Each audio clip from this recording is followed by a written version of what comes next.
Alright, so I think one of the biggest things about the first two episodes of Ahsoka is setting up that there's this new galaxy that Thrawn's in, and that the bad guys in Ahsoka are going to be able to go to this other galaxy to, get to Thrawn and Ezra. And a lot of people are already theorizing that this is a way to finally get away from the sequel trilogy. If you're in this other galaxy, the sequel trilogy doesn't matter. It's irrelevant. It didn't happen pretty much because we're in this other galaxy now, so the events and the timeline of the sequel trilogies is just irrelevant because we're in this other galaxy. And I think it's genius. I think it's a genius way to do this because people. I know some people hate the idea of another galaxy because it kind of makes it convoluted, and that if they really wanted to just like ignore the sequel trilogy, all they had to do was go to maybe the unknown regions. Because I doubt the First Order was even in unknown regions, to be honest, or in wild space. But at the same time, just go to a different galaxy. I just think it's smart because not only does it ignore the sequel trilogy, but it also can bring in all these new characters and all these new, space wizards and witches and new aliens like the Yuuzhan Vong, the Grisk, the Rakatan Night Sisters, like all these different species and people with these different magic powers, and you can create all these different stories there, and you can pretty much like you don't have to be worried about the canon pretty much because we know the sequel trilogy happens, and partially you can kind of already see some parts of like Mandalorian building to the sequel trilogy because of like the Praetorian Guards, and I think Hux's dad was a Mandalorian. So like you're already kind of slowly building towards the sequels.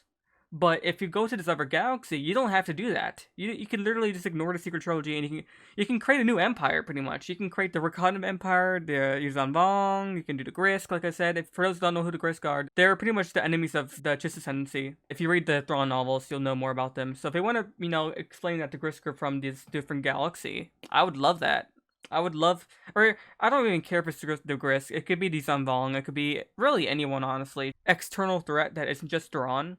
Because if you go to this other galaxy, they're going to be completely different aliens. They're going to be completely different characters, from my understanding. It's just going to be, I think that would be super cool to do that.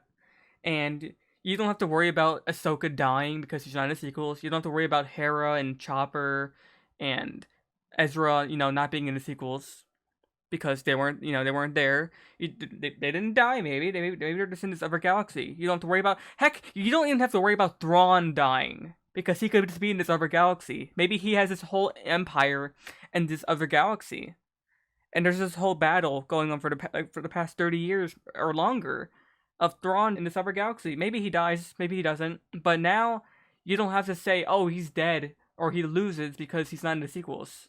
No, you don't have to say that anymore. Like, okay, maybe he's not dead because he's in this other galaxy. Maybe he's still alive. And hey, as a big Thrawn fan, as you've seen from my channel, I would love it for him to still be alive. I know he kind of dies in the EU, and I don't mind if they, still do that. My biggest fear is the characters aren't able to do what they want to do because of the secret trilogy happening. Like, Thrawn can't have this empire that lasts for years because of the secret trilogy. Even in the secret trilogy, there's no mention of this Thrawn empire or this whole other civil war.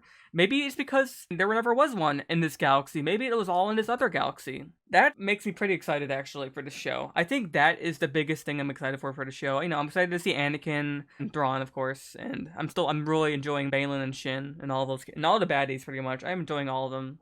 Going forward, this new galaxy could bring so much to the table for Star Wars, and a lot of people really hate the sequel trilogy and it turned them off from Star Wars because of that. But if you go to this other galaxy, then the sequel trilogy doesn't matter. Like, you don't have to build to the sequel trilogy. You just don't have to. You can have your other shows, like maybe Mando Season 4 does that. The Star Wars fans that don't like the sequels can get shows maybe like Ahsoka, and I think Skeleton Crew is taking place in this other galaxy from my understanding.